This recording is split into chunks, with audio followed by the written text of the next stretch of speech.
Megastar అలరించాడు, కానీ దర్శకుడు అనిల్ రావిపూడి చిరంజీవి గారితో ప్రేక్షకులను అదరగొట్టించలేకపోయాడు. రెండు మాటల్లో చెప్పాలంటే అదండి ఇవాళ రిలీజ్ అయిన మన అందరి అభిమాన హీరో చిరంజీవి గారి మనశంకర వరప్రసాద్ గారు cinema review.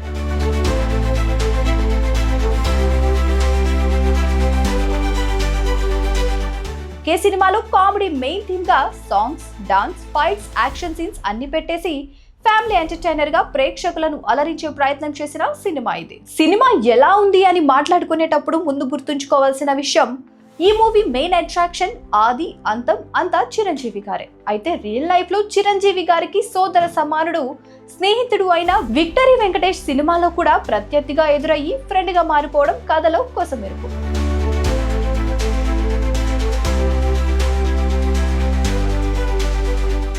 కథేంటంటే, security advisor come officer గా పనిచేసే మెగాస్టార్ వరుసగా 3 రాష్ట్రాలలో జరిగిన పెళ్లిలలో ముంబైలో అత్యంత ధనవంతుడైన వ్యాపారస్తుడు కూతురు నయనతారతో ప్రేమలో పడి పెళ్లి చేసుకుంటాడు. 2 పిల్లలు పుట్టాక మామ చేసిన కుతంత్రంతో భార్యకు దూరమవుతాడు. స్టోరీలో ఈ పార్ట్ కూడా హ్యూమర్ ఎలిమెంట్ తో చూపించారు. సో ఖచ్చితంగా 2026 సంక్రాంతి చిరంజీవి గారి కెరియర్లో ఎన్నో అద్భుతమైన విజయాలు మనం చూసాం.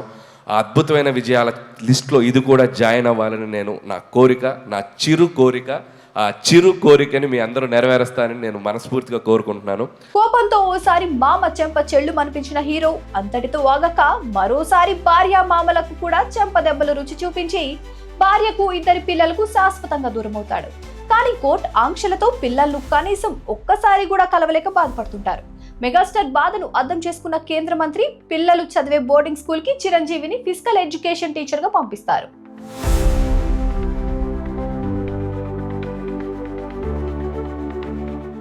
అక్కడ పిల్లలకు దగ్గరయ్యే క్రమంలో కొన్ని ఎదురు దెబ్బలు తిన్నా అనుకున్న విధంగా వారికి ఫేవరెట్ టీచర్ గా ఆప్తుడిగా అయిపోతాడు. పిల్లలు తనకంటే ఎక్కువగా పీటీ సార్ కి దగ్గర అవుతున్నారని అర్థం చేసుకున్న నయనతార స్కూల్ కి హుటాహుటిన తండ్రితో వస్తుంది. పిల్లలకి దగ్గరయ్యే ప్రయత్నం చేయవద్దని హెచ్చరించి వెళ్తుంది. నయనతార ఇందులో కనిపించిన తీరు కానీ, తను చేసిన విధానం కానీ, ఆ సోఫిస్టికేషన్ యాక్టింగ్ కానీ, భారీగా తను నటించి మెప్పించింది కానీ, వావ్ బాగుంది.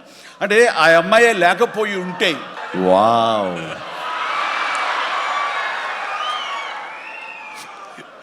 ఇది కూడా క్యాప్చర్ చేస్తాడు. ఈ వావ్ ఎక్కడొస్తో మీ సినిమా చూస్తే తెలుస్తుంది. ఇలా ఇంటర్వెల్ వరకు సాగిన స్టోరీలో మామ మీద హత్య ప్రయత్నం జరగడంతో మళ్లీ వాళ్ళను కలుసుకునే అవకాశం దొరుకుతుంది. తన తెలివితేటలతో భార్యకు పిల్లలకు ఎలా దగ్గరయ్యి శుభం కార్డు వేస్తాడనేదే మిగిలిన కథ. అయితే మెగాస్టార్ తన నటనతో, డాన్స్లతో, ఫైట్స్ తో అభిమానులను ఆనందింపచేసిన కథ బలంగా లేకపోవడంతో సాగతీసినట్టు అనిపిస్తోంది.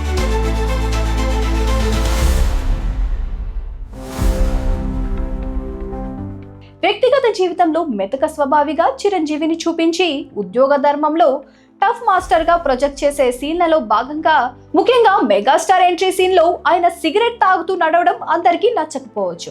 ఒక్క దెబ్బతో అందరూ ఎగిరిపడడం, ఒక్క చేత్తో మిషన్ గన్స్ ఫైర్ చేయడం, ఒక్క దెబ్బ తాకకుండా 10ల సంఖ్యలో మనుషులను కొట్టేయడం, చంపేయడం లాంటి సీన్లు కొంచెం చికాకు తెప్పిస్తాయి. అప్పుడు మీరు ఎలా సౌండ్ చేసి, ఇప్పుడు అన్నయ్యతో చేస్తున్నాను, సౌండ్ ఇంకా ఉండాలి. ఇదే Sankranti spirit. This is what I love about Sankranti.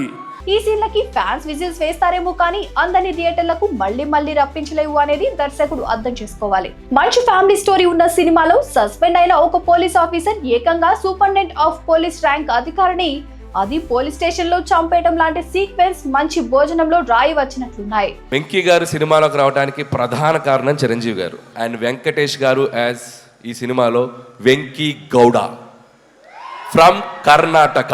కథ బలంగా లేకపోయినా కనీసం అతికేటట్టయినా ఉండాలి. ఖైదీలో చిరంజీవిని చూసిన కళ్ళతో ఇంత టెక్నాలజీ డెవలప్ అయిన టైంలో హీరోని ఎలివేట్ చేసే ఫైట్ సీన్లలో కొత్తదనం కోసం మరింత శ్రమ పడాల్సిందే.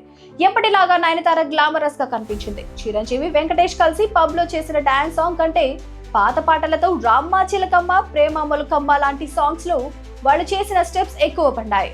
ఒక విధంగా గబ్బర్ సింగ్ సినిమాలో పోలీస్ స్టేషన్ లో డాన్స్ సీన్స్ గుర్తు వచ్చేటట్టు చేశాయి. మొత్తం మీద అభిమానులను సినిమా అలరించింది, కానీ డెఫినెట్ గా ఆదరగొట్టలేకపోయింది. ఈ వీడియో మీద మీ అభిప్రాయాన్ని కామెంట్ చేయండి. ప్లీజ్ సబ్స్క్రైబ్ టు వేదిక టీవీ.